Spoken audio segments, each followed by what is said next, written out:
Wisconsin and Ohio State. They get bigger each week, is that right? Well, they really do. Everyone's a big one, and this certainly was a big one. We're disappointed about not getting it done, but let's take a look at what happened. All right, out to the stadium we go. As we mentioned off the top, 103,500 out at Ohio Stadium. Nice day as it turned out, sunshine breaking through, and the Buckeyes take over. First possession with the ball. Well, we had great field position as we were playing most of the first half, and here you see Jonathan Wells hitting it up in there, and they were playing those safeties up in close to get 9 in the box, but we were doing a good job of running through some of those tackles and moving the football. 10 yards on the pickup, then up top, Chris Vance. It was really nice to see Chris Vance come up and make some plays. I think Chris is going to be a good football player, and I'm excited for him. Pass will open up the run. Jonathan Wells, 9 yards. Here you see excellent blocking up front, and again, good physical run by Jonathan, and we had him spread out and doing some good things, and ended up having to settle for the field goal, and it was good to see Josh Houston put that one through. 44 yards. Nice to see him make from that distance. Could have been good from 60 practically. That was a good one. 3-0 on the scoreboard, and then the defense takes the field against this Badger offense. Great play by Mike Collins, and Mike's been a steady guy for Ohio State for years and years, and that was a great play by him. Anthony Davis on the carry, a 4-yard loss. Then it's Lydell Ross from nowhere.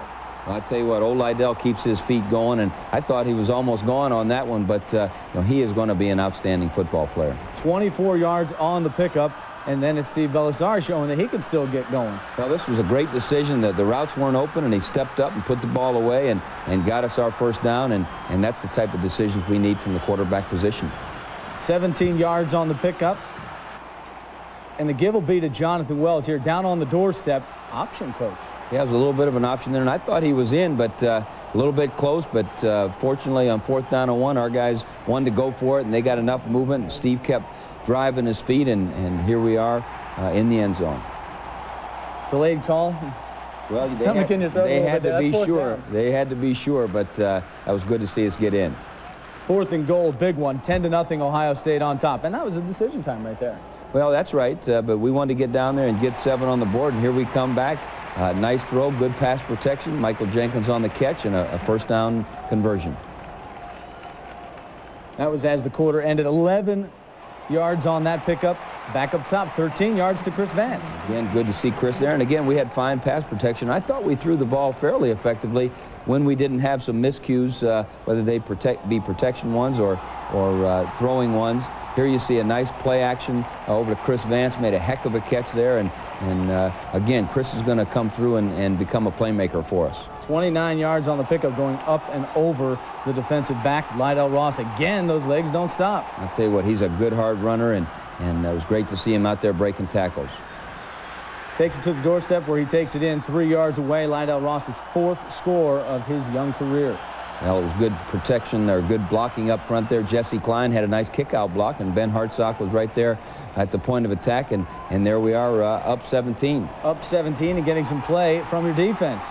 Well, here you see Derek Ross making the nice pickoff, and he was kind of waving that ball around there, and we were fortunate that we came up with that great hustle for us to come up with that fumble recovery. And this was a moment in time where we had to come of age as an offense and move it down there, and we just didn't get it done. We had a little bit of a protection blow there and a miscue on the throw, and all of a sudden we give them opportunities down in our territory.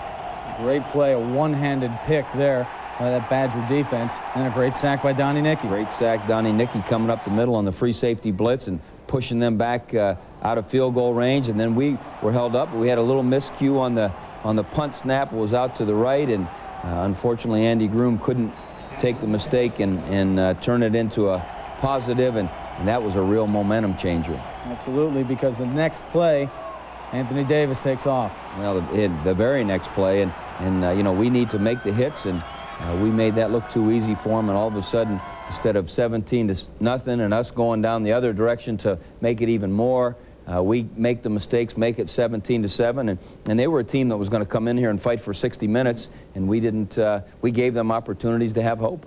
A message being sent early. We talked about it briefly when we saw the play, but 4th and goal on the goal line. As that offensive line goes and that confidence builds, you wanted to get them that kind of momentum early. Well, that's right, and we wanted to show them we had confidence in them. We didn't want to settle for a field goal again and only make it 6-0. That, I felt, getting up to 10 was going to be darn important, especially here at home. And then when we got to 17, if we could have just driven that one more score in there, I think it would have been hard for the Badgers against our defense, you know, to make the comeback. But when we gave them the gift on the special teams play, that turned the tide.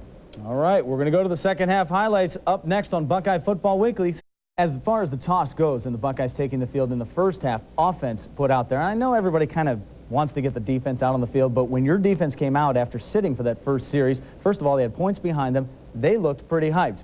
The second half, a little bit of a different story when you can't get your defense out there early, or when your defense does go out and their offense comes out. Well, they had the choice, of course, for the second half, right, and they wanted the football, and you know, we needed to go and make a good, tough defensive stand and get the football back in good field position, you know, that's what you have to do when the other folks have that choice in the second half. And they came up and, you know, they made a couple plays.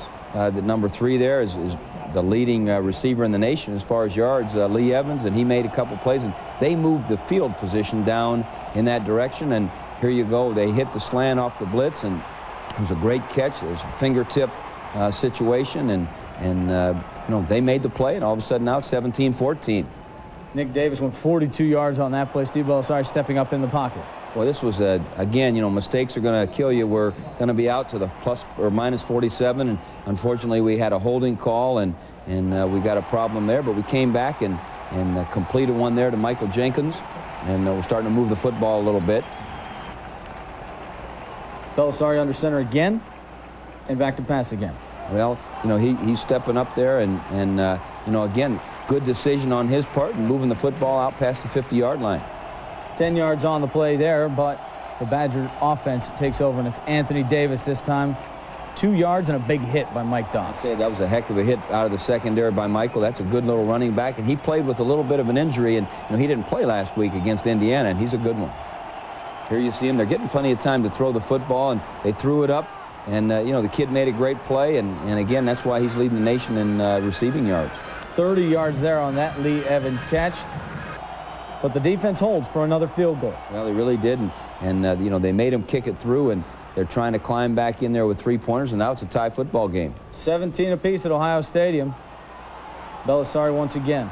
Well, here we didn't have anyone open, tried to step up, and we ended up fumbling, and we were fortunate there. Ben Hartsock hustling and came back up with the football, but you know, when we're moving backwards like that, you know, that sure doesn't help us. Here's one going forwards. Jenkins on the receiving end. Well, that was good to see Michael on this one. Just a short out cut, moving down the field, and got the first down, and we're starting to get a little clicking going. Just, you know, too little, too late. Well, his partner Vance hauls one in for 14 yards. Good-looking catch by Chris. Steve slipped a little bit when he was throwing it, but Chris did a nice job and got us out past midfield. Jenkins, a pickup of 9. Here you see Michael again, just on a short out cut there, and we're moving the ball down the field, and unfortunately we were 2nd and 3 and couldn't convert to a first down, which in my mind, people want to talk about turning points in the game. When you're 2nd and 3 down in the red zone and you don't get a first down, you know, and then you don't convert the field goal, that's tough. Now it's Bollinger this time up top. Well, here they again found Lee Evans, and he did a heck of a job there, and moved it down and moved close enough for the game winner. Mark Newser knocks it in from 33 yards. Wisconsin takes a 20-17 lead. Bucks one last chance. Well, here we go, you know, as we're stepping up here, and I think this was perhaps the 2nd down play as we went. The first down play we thought we had open and just didn't hit it. The 2nd down play we had a problem. Then on the actually here the 4th down play overshot it, and you know, that's all she wrote. Bucks take a knee and take a win 20-17. You saw some of it on the drive offensively with some of the receivers making some big plays. You saw some of what you need more of, obviously, but Chris Vance going up over defenders there, that's something you talked about in earlier shows this season that your receivers need to do, make big plays. That's right. And it was good to see Chris step up and make some plays. Michael Jenkins, I think, has been fairly consistent at getting open and making plays when you know, he can get up around the football. You know, we need more of that. We just need more consistency. You know, we've been saying that all along, that we've got to protect well. You know, we've got to run the football well. We got to throw it well. We got to hit them when they're open. You know, and all the above. And we've got to force more turnovers. You know, on defense, I'll give Wisconsin credit. I think they had one turnover on the interception there. We did not cash in after we got that. So there's a lot of things. We can't have a special units miscue like we had. You know, there's usually one play that in the special units is going to be a big teeter the whole situation. And, you know, we've just got to be a more consistent football team. Badgers came off a big loss. If the Buckeyes were to come back and shut down a team in the second half, that would be a great comeback. So you have to give the Badgers just a little bit of credit in this win. And we've got plenty more to come here on Buckeye Football.